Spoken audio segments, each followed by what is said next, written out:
Bonjour à tous.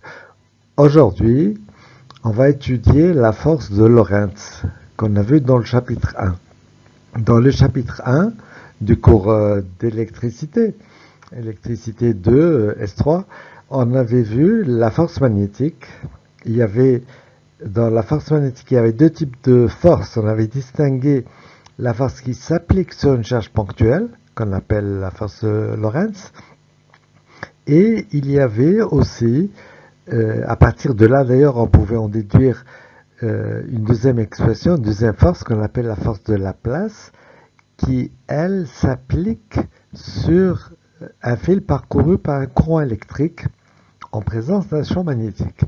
Donc c'est ça que nous allons étudier aujourd'hui. Avec ce premier exercice, vous voyez, vous avez un fil et on va s'intéresser à la portion du fil qui a la forme d'un demi-cercle ici, un demi-cercle de rayon R. Le fil est parcouru par un courant I. Et tout ça, c'est en présence d'un champ magnétique B qui est perpendiculaire à la figure. Vous voyez, il y a une croix. C'est-à-dire que la direction du champ rentre dans la figure, dans le tableau, dans l'écran. Et on nous demande de déterminer la force magnétique sur cette boucle. Alors pour ça, on va avoir deux façons de travailler. La première façon est valable si le champ magnétique est uniforme. Ça, c'est très important. Vous allez voir que ça sera très rapide. Et dans un deuxième temps, on verra comment faire si le champ n'est pas uniforme. Alors, dans un cas général, si le champ est uniforme, vous avez un fil, par exemple, entre un point A ici et un point B.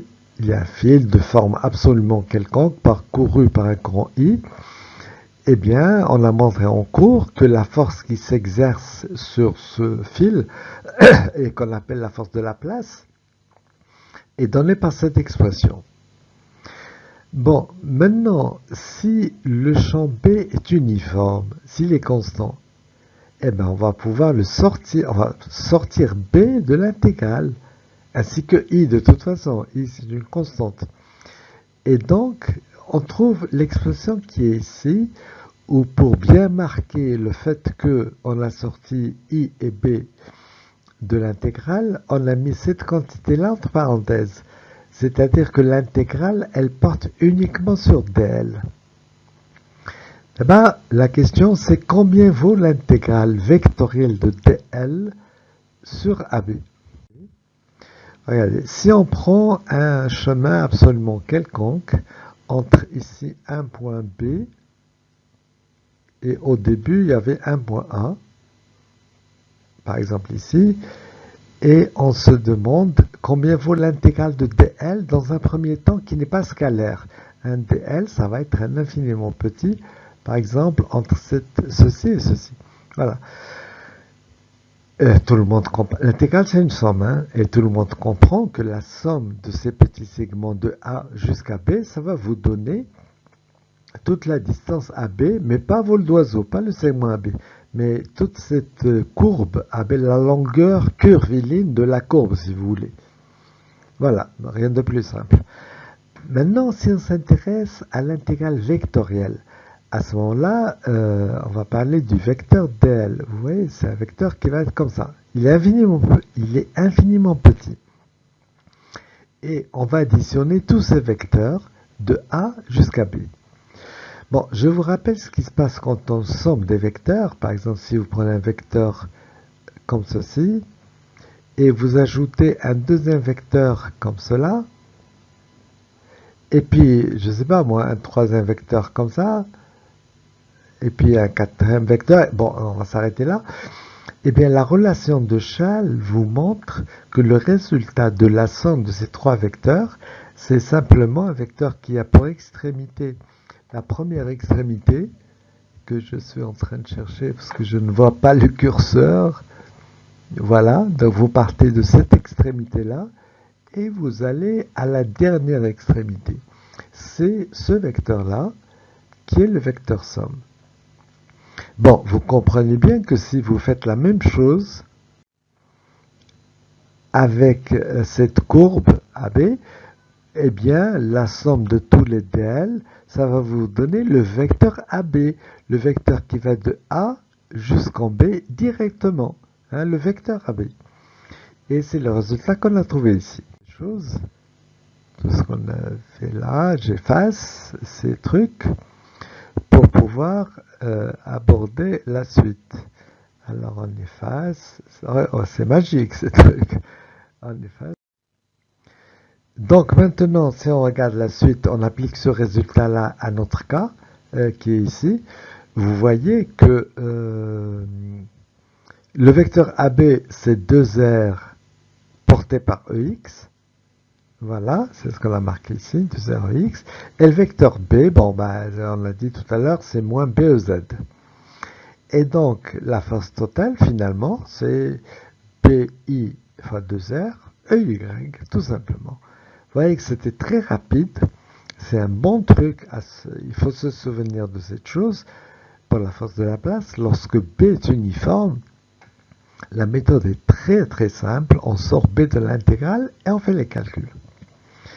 Bon, mais si B n'est pas uniforme, qu'est-ce qu'on fait? Ben, on ne le sort pas de l'intégrale et on calcule. Voici un exemple de ce qu'on va faire lorsque B n'est pas uniforme. Donc, enfin, entendons-nous bien, B est uniforme dans cet exercice. Mais je vais faire comme s'il n'était pas uniforme et je vais faire les calculs. Essentiellement pour ça, il faut donner l'expression de DL. L'expression de DL, je peux utiliser les coordonnées cylindriques, à z égale 0. C'est ce qu'on appelle coordonnées polaires. Je pourrais écrire directement DL. Mais d'abord, voilà, rappelons les généralités. Voici la direction de B, voici l'expression de la force. Et pour avoir l'expression de DL qui intervient dans mon intégrale, je vais écrire de façon très générale l'expression de DL en coordonnées cylindriques. Ça donne ça. Ici, on est à z égale 0, donc dz égale 0, ce terme va s'en aller. De même, ρ égale r, donc dρ égale 0, ce terme va s'en aller. Il va rester dl égale ρ dφ EφI. Mais puisque le courant va dans ce sens, et vous voyez que dl a la direction opposée à EφI, eh bien, il faudra que je mette un signe moins. C'est ce qu'on va voir ici. Voilà, et dl égale moins ρ dφ EφI. Bon, ici, j'aimerais vous dire que si quelqu'un dit non, non, mais moi je trouve ρ dφ EφI, donc je mets ρ dφ EfI, il n'y a pas de signe moins. Très bien, mais à ce moment-là, quand il va intégrer sur phi, lui, il va intégrer de pi, tu vois, il intègre, dans ce sens-là, hein, puisque ça c'est phi, il va intégrer de pi jusqu'à 0, alors que moi j'intègre de 0 jusqu'à pi. Vous voyez la différence? Voilà. Et maintenant, si on remplace, on va trouver l'intégrale. B, il est en bleu, c'est simplement parce que je l'avais oublié. Et donc, je l'ai remis. Alors, voilà. Vous avez tout remplacé. DL est porté par EφI. B est porté par EZ. Les signes moins sont partis, se sont compensés. EφI vectoriel EZ, c'est euro. Et donc, pardon. Donc, on trouve ce résultat-là. Alors, ici, il y a des gens qui disent, bon, c'est très simple, I et R sont constants, on les sort de l'intégrale.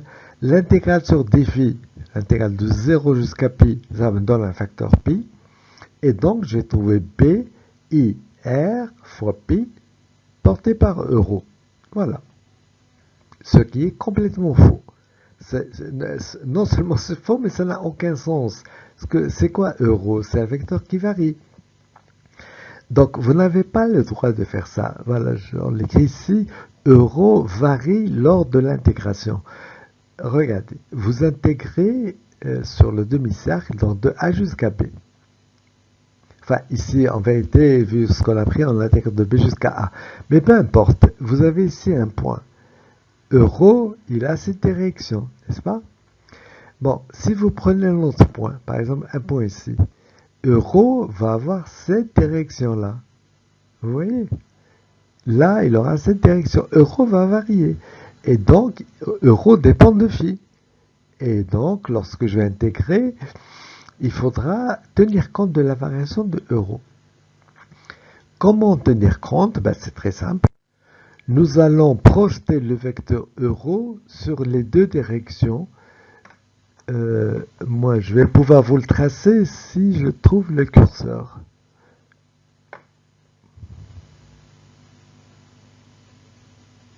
Voilà. Donc ici, je projette sur cette direction, la direction EX, et là, la direction EY. Bon, vous projetez, vous savez que dans une projection, c'est le cosinus qui intervient.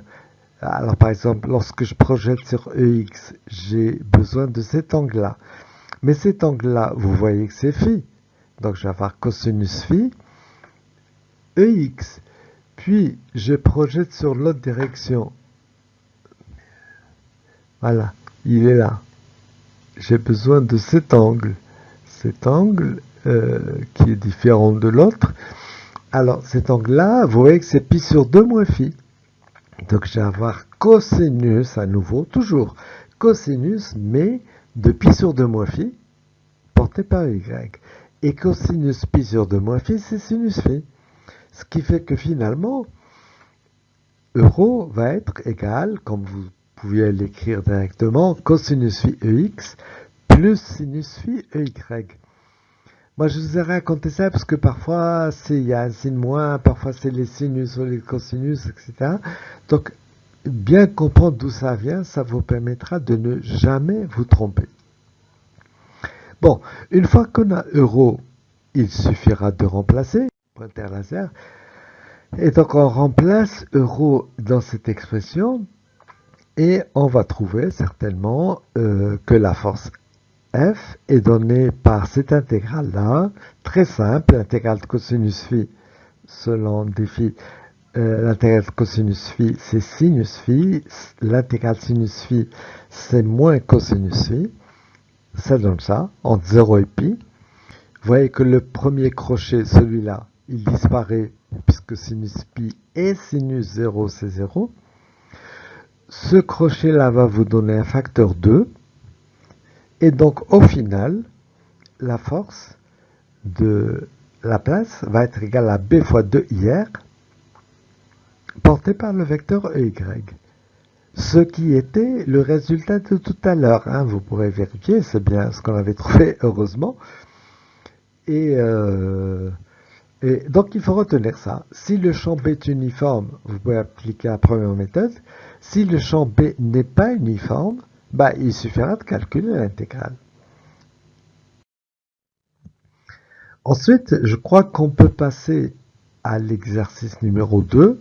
Cette fois-ci, vous avez un cadre avec 25 spires. Voilà, voici une spire carrée, de côté 2A et petit b. Il y a 25 spires comme ça qui forment le carré. Ces spires sont parcourues par un courant I. Et il y a deux questions, 1 et 2. Enfin, une fois dans la question 1, on va prendre un champ magnétique B qui est dirigé selon EX. Dans la deuxième question, on va prendre un champ B qui est dirigé selon moins EZ. Et la question, c'est de déterminer le moment de force qui existe sur le cadre. Alors, on va définir ce que c'est que le moment dans un petit instant. Mais pour l'instant, si vous voulez, on veut calculer simplement la force sur le cadre. Puis, on va parler des moments après. Alors, la force sur le cadre. Donc, voici le cadre, ou plus exactement, voici une spire MNPQ. Et pour avoir le cadre, bon, ben, on prend 25 spires comme ça. Nous sommes en présence d'un champ magnétique B uniforme. Dans ce cas-là, j'applique la première méthode. Hein. Bon, j'écris de façon générale l'expression de la force. J'applique maintenant ma méthode numéro 1. C'est B uniforme, je le sors. Je vais avoir l'intégrale de dl, l'intégrale vectorielle sur c'est quoi AB? Ici, c'est le cadre. Et donc, c'est un circuit fermé. Et dans ce cas-là, cette intégrale-là est nulle. Parce que, rappelez-vous, hein, c'était l'intégrale. Cette intégrale va me donner le vecteur AB. Mais ici, c'est quoi A et B, les deux extrémités? Une extrémité A, par exemple, c'est M. Ensuite, je fais tout le tour, ici. Et vous voyez que l'autre extrémité, B, ben, c'est le point de départ. C'est M. Alors ici, ça va me donner le vecteur MM, si vous voulez, c'est-à-dire 0. Voilà, la force totale est nulle. Mais le problème en faisant ça, c'est que je ne vois pas le détail. C'est que là-dedans, dans cette histoire, il y a des forces qui sont non nulles, mais la somme totale est nulle. Or, j'ai besoin de voir les détails. Dans ce cas-là, je vais prendre depuis le début. Je dis que je suis dans le cas numéro 1, c'est celui-ci, avec un champ magnétique qui est porté par la direction EX. Ensuite, je vais regarder les forces que subissent tous les côtés. Alors, côté Mn, cette force F1, c'est l'intégrale, bon, ici, c'est IB, c'est IDL vectoriel B, c'est donné par ça. Alors, IB, je les mets ici devant. Ici, je vais avoir DL, c'est-à-dire dans mon cas, puisque je suis sur Mn, DL, c'est DXEX, c'est ce que j'ai marqué là.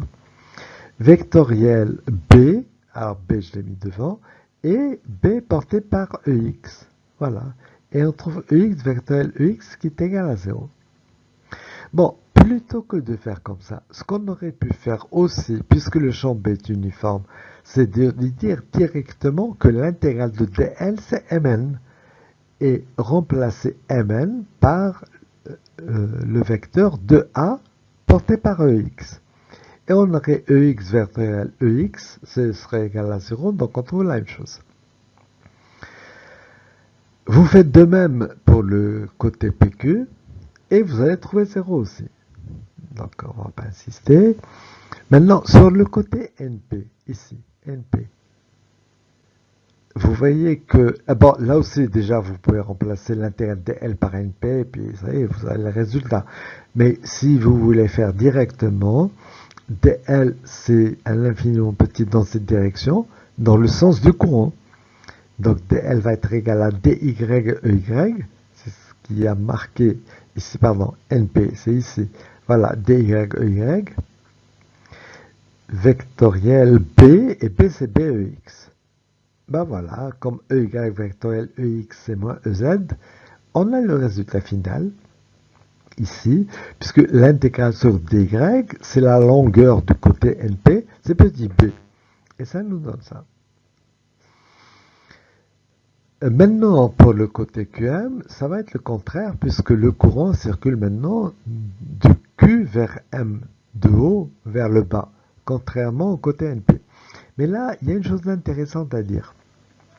Regardez, lorsque vous intégrez, est-ce que vous intégrez de M jusqu'à Q ou de Q jusqu'à M? Alors, beaucoup de gens me disent que puisque le courant circule de Q jusqu'à M, c'est qu'on intègre de Q jusqu'à M. Eh bien non. Le fait que le courant circule dans ce sens, on en tient compte déjà dans dl en remplaçant donc dy dans ce cas-là, dans le cas de F4, ce sera moins dy. Okay? Mais l'intégrale c'est un truc mathématique. L'intégrale, elle se fait selon la direction de l'axe choisi. Nous, on avait choisi cette direction pour y vers le haut. Donc, j'intègre de m vers q. Bon, tout ça pour vous dire que l'intégrale va vous donner petit b et que donc f4 va être égal à plus ceci. C'est-à-dire que f4 égale moins f2 en fait. Bon, voilà donc les forces qui s'exercent sur chaque côté. Maintenant, la force sur toute la spire, eh ben, c'est la somme de ces quatre forces. Et vous voyez que la somme de ces quatre forces est égale à 0. Et donc, la force totale est nulle. Voilà. La force totale sur la spire est nulle, sur chaque spire, et donc la force totale sur le cadre, elle est nulle. Très bien. Maintenant, si la force qui agit sur le cadre, bon, on va dire sur l'aspire, on raisonne sur l'aspire. Si la force totale sur l'aspire est nulle, cela n'empêche pas l'aspire de bouger. Alors, il n'y aura pas un mouvement de translation. Les forces sont responsables d'un mouvement de translation de l'ensemble. Mais il peut y avoir un mouvement de rotation. C'est le cas ici. Ce que vous allez comprendre très vite. On va représenter sur ce côté-là la force F2. C'est donc moins Z, c'est par là. Hop là, ah, c'est très mal dessiné, mais bon, vous voyez ce que je veux dire. C'est par là. Et en ce point-là, la force F4, elle est à peu près par là. Et la somme de ces deux forces égale 0. Voilà. Et donc, vous voyez bien que l'effet de ces deux forces, l'effet conjugué de ces deux forces, c'est de faire tourner l'aspire.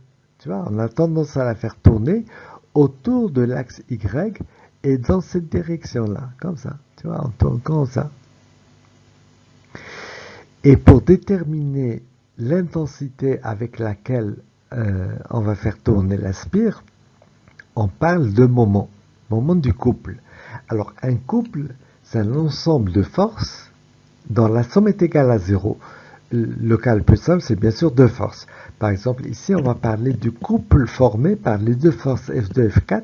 C'est effectivement un couple parce que la somme des deux égale 0. Bon, pour donc caractériser ce couple, bon, il faut donner sa direction, il faut donner la valeur, c'est ce qu'on appelle le moment. On va parler du moment du couple. Il va être défini. Bon, voilà, je vous ai fait un petit dessin avec F2, F4, etc. Et le moment résultant, ben, il est donné par M', vectoriel F2. M', c'est le milieu du côté QM, disons c'est le point sur lequel s'exerce la force F4.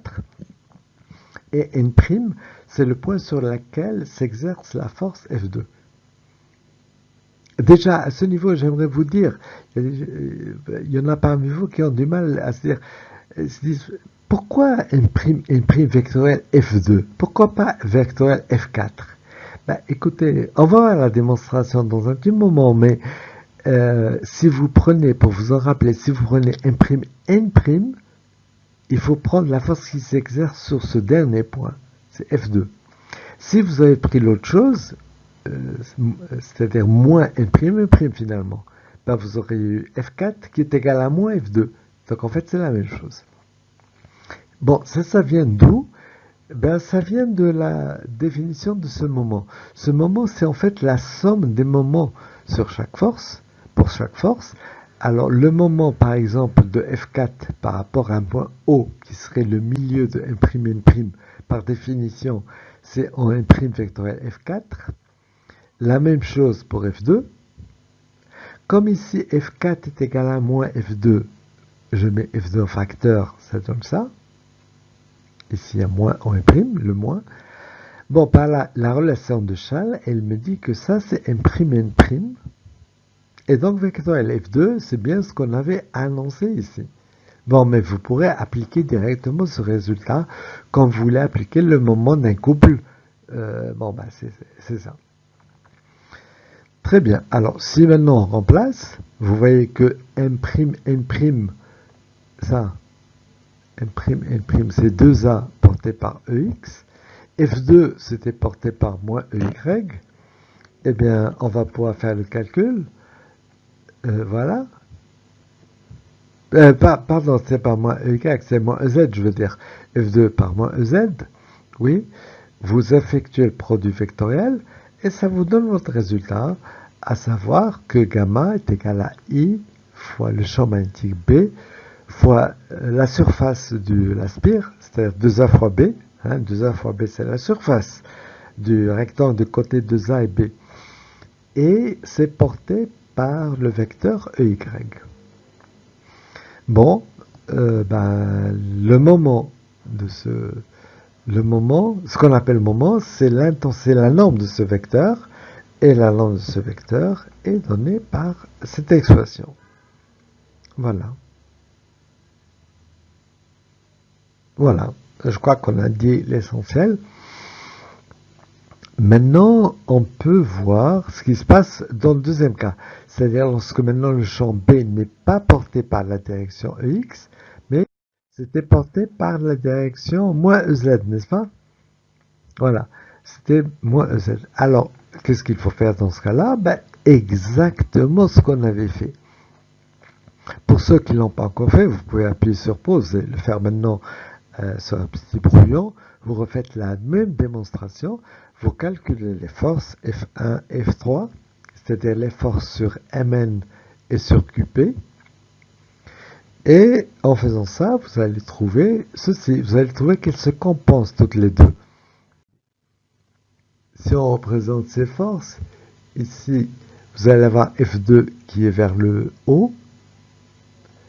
Et de même, vous allez avoir ici, vers le bas, F3 qui est... pardon, j'ai dit F2.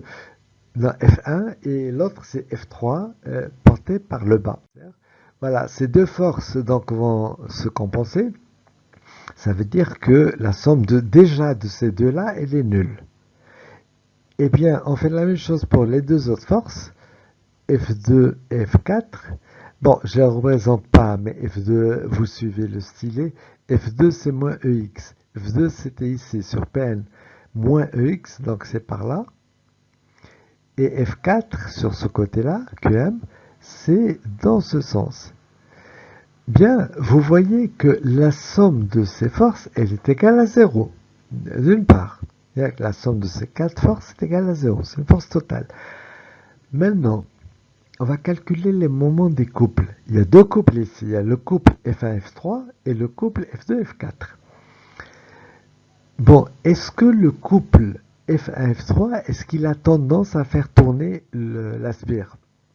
La vérité, non, parce que, vous voyez, si le cadre est indéformable, il ne se passe rien. Ici, vous appuyez vers le bas, mais sur le côté Mn, vous appuyez vers le haut. De la même façon, donc il ne se passe strictement rien. Pour F2, F4, c'est la même chose. Et donc, on va avoir un couple... ce que vous retrouvez par le calcul, hein, vous refaites le calcul, et vous allez trouver que gamma égale à 0 plus 0, c'est-à-dire 0. Dans ce cas-là, lorsque le champ magnétique est porté par moins Z, eh bien, et c'est la même chose pour Z, eh bien, non seulement la force totale est nulle, mais aussi le moment total est nul. C'est-à-dire que la spire, et donc le cadre, ne voit même pas le champ magnétique. C'est comme s'il n'y avait pas de champ magnétique. En fait, je suis en train de voir, je parle de tout à l'heure quand on avait trouvé le moment qui n'était pas nul, le moment du couple, c'était le moment qui agissait sur une spire. Pour avoir le moment total, c'est ce qu'on nous demande, et le moment total sur le cadre, bon, ben, il fallait multiplier le tout par n. Je crois que j'ai oublié de le dire. Voilà pour ce deuxième exercice. Ensuite, il n'y a plus rien. Ensuite, je vais vous dire au revoir. Mais, donc, faisons un peu le point. On a travaillé jusqu'à présent en cours le chapitre 1.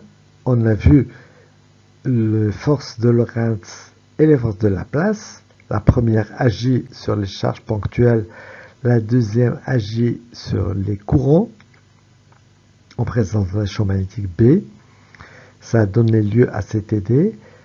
Et vous avez remarqué que jusqu'à présent, on s'était dit, voilà, en un point M, il y a un champ magnétique. On ne sait pas d'où il vient, mais il y a un champ magnétique. Et on a regardé l'effet de ce champ magnétique. Ça a donné lieu aux forces dont on a parlé. Bon. Maintenant, ce qu'on va faire dans le chapitre suivant, et d'ailleurs tous les chapitres suivants, c'est ce qui va nous occuper pendant quelques séances, ça va être de voir d'où vient ce champ et comment on peut le calculer. D'où il vient, c'est très simple, hein, ça peut se dire en deux mots. C'est chaque fois que vous avez une charge qui est en mouvement, elle vous donne un champ magnétique. Vous savez, une charge immobile, elle vous donne un champ électrique. Lorsqu'elle est en mouvement, elle vous donne non seulement un champ électrique, mais aussi un champ magnétique. Ce qu'on va appeler plus tard un champ électromagnétique. Bon, et donc ce qui va nous intéresser, c'est de voir quelle est l'expression du champ créé dans les différentes situations. Voilà, je vous remercie pour votre attention et je vous dis à la prochaine fois.